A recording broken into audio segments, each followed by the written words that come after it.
Hi, I'm Kyle Mazier, and today at Torque Mountain, we're going to do something that many people didn't even know was possible. We're going to change the oil in an electric car. Well, maybe not change the oil, but just top off the oil. So one fascinating thing about modern EV drive units is that a lot of people don't know that they actually use oil. And so this is Pintofsen ATF9. This is something that would be used in like the automatic transmission on like a BMW. And this is actually used in the drive unit of Model 3 motors. So before we put too many more miles on the Model 3 motor, we're going to go ahead and check the oil on it. We topped the oil off and set it at a good fill height when it was on the motor stand, but now that it's back in the car and we have the pump running and everything like that, we want to make sure that the oil's at a good level. And so it's just really fascinating to think that these drive units use oil. And in fact, in automatic transmission fluid, it's kind of ironic because these types of EVs don't have transmissions, automatic transmissions, and yet Tesla was able to use kind of a commonly available fluid to accomplish what they needed in the drive units. And so what the fluid does in the drive units is it does a number of things. It cools the motor, it lubricates the bearings, and it lubricates the gears. And so let's go top off the oil.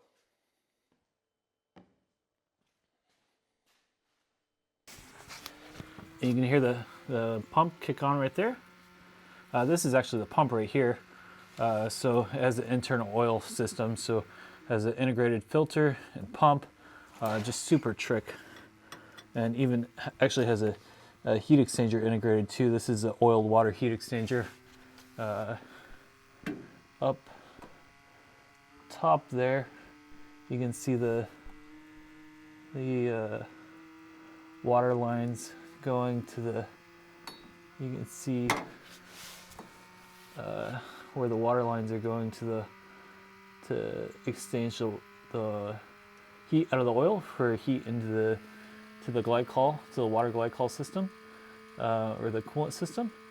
And then the coolant gets cooled down through the radiators up there.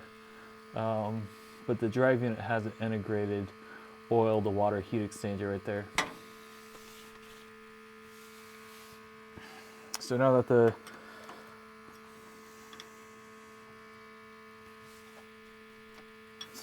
the motor is running, let's go ahead and open this up once more to check our level.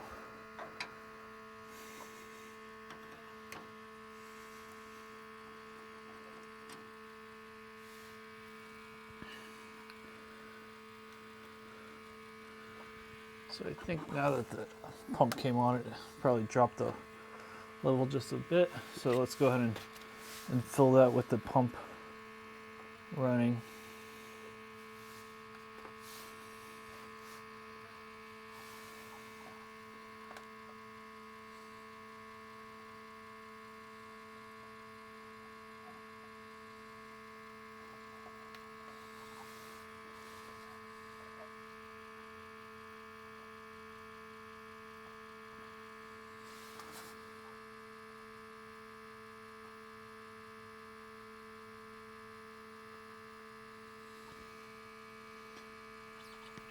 You can see it starting to leak up the fill hole again right there.